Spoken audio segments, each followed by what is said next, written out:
It's good for us to focus our attention on the good, to push for results that are constantly up and to the right. We need to be concerned about ROI. Mountaintops matter, but our responsibilities as a faith-driven entrepreneur go well beyond just providing financial security for our employees. We're called to pursue real and meaningful relationships with people, and this includes the mess of life beyond 8 to 5. What does it look like for us to be with our employees and their families in the valleys as well as the peaks? These are the moments when emotions run high and productivity understandably runs low. Still, people will remember these moments and they will leave a lasting impression. What can you do as a faith-driven entrepreneur to ensure that these times of tragedy will be met with the love of Jesus? A love that is unconditional and non-judgmental, a love like what we read about. Love is patient, love is kind. It does not envy, it does not boast, it is not proud, it is not rude, it is not self-seeking, it is not easily angered, it keeps no account of wrongs. Love takes no pleasure in evil, but rejoices in the truth. It bears all things, believes all things, hopes all things, endures all things. Jackie worked as the fleet manager of Interstate Batteries for over 30 years. When he received life-altering news, he saw the culture of the company impact his life in a way that he never imagined. Let's watch.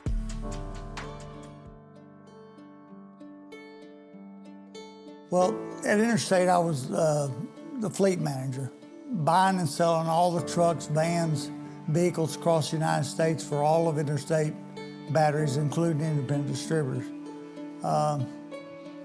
I dealt with some of the greatest people with the Interstate system. The distributors were absolutely awesome for 30-something years. Pretty much could fix anything, so electrician, plumber, you name it. So kind of a, no pun intended, a jack of all trades. Maybe master of none, but a jack of all trades. Well, nothing at Interstate was typical for me. I think every company is bottom line driven. They should be, because that's important. Money's important. But usually those the two things, bottom line money and actually caring and sympathy for the employees and providing what they provide for us, usually don't go hand in hand. Probably two and a half years ago, I went to the doctor, thought I was dehydrated because I was having severe muscle spasms at night, and my legs were locking up and cramping. It looked like my legs were alive. The fasciculations were just, going everywhere. So I go and they say you're dehydrated. So I drink more fluid, and then one day my stomach acted like there was a baby in there. I mean, it was just going side to side and up and down the top. This ain't right. So went to a neurologist and went through a battery of tests. And when I started doing the tests, he said, you need to prepare yourself because you got Lou Gehrig's. The government recognizes ALS as the only disease where you immediately go to full retirement. So I'm thinking, I got some quality time left, so it was just kind of a no-brainer to leave. When I left Interstate Batteries, what they did, they did every single thing that you possibly could do for somebody. For example, long-term disability. Financially, that really helped. Anything I needed, it was just a total effort of what do you need, how can we help you? This book is probably one of the neatest things that anybody could get and to read before you go. It fits me perfect because I love to fish. When I am gone, my ashes are going to go in the minute bucket, so this is pretty fitting. A good friend of mine, Charlie Bribb at Interstate Batteries, he gathers stories from the people that I intertwined with their life on doing something with my hands mostly. There's over 50 different stories that people have written. And that, as you notice, they're not just short stories either. They're nice, long, and I'm not going to read any of them because I'll cry again like I did in the first part of this video. But in the back, it allowed me to write my life story. So, here I go again.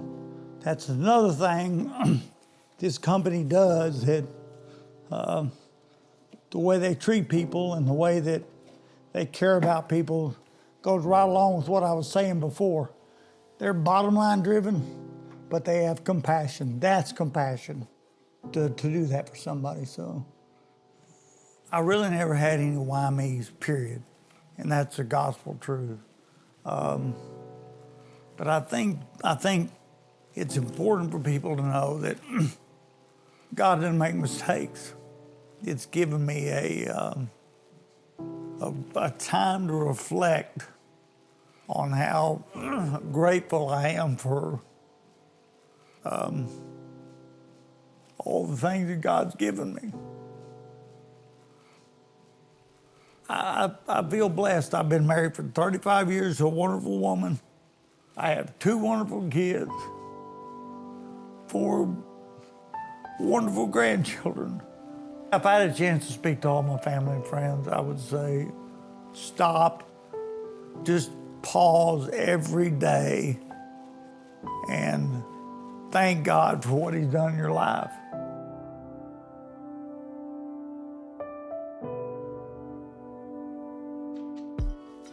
The first line of 1 Corinthians 13:8 is such a direct and simple reminder for us all.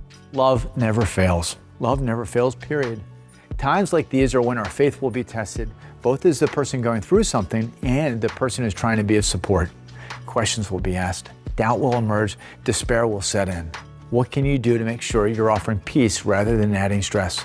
How will you love well? It begins with just being there for someone. No agenda, no expectations, no pressure to have all the answers. Simply be attentive and accessible. Our responsibility here is to love. Now spend some time in your group talking about this session and how it relates to the journey you're on. Open yourselves up to learning from one another. Be open and honest with each other. What you get out of this time together will only be enriched and edifying as what you put into it. Blessings on your time. See you next session.